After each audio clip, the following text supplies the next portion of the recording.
YouTube channel. सबको नमस्ते, प्रणाम। आशा करती हूँ आप लोग अच्छे होंगे।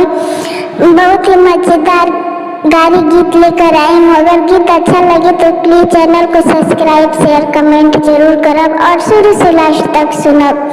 हमरो बिलारी बड़ी शिकारी, हमरो बिलारी बड़ी शिकारी, एही समझी के परमोच रगरी, कुछ आज रगरी, कुछ काल रगरी, कुछ होली दिवाली के बाद रगरी, लेकिन रगरी।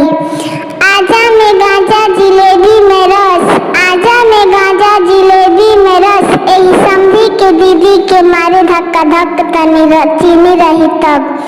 लाल मरचा हरा मरचा, मरचा बड़ा तीत बा, लाल मरचा हरा मरचा, मरचा बड़ा तीत बा, समझी के दीदी के अनार बड़ा मीठ बा।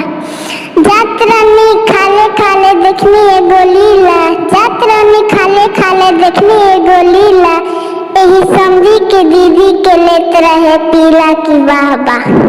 जात रानी खाले खाले पौनी 5 रुपया, जात रानी खाले खाले पौनी 5 पैसा, एही दुल्हा के दीदी के लेत रहे भैंसा की वाह वाह।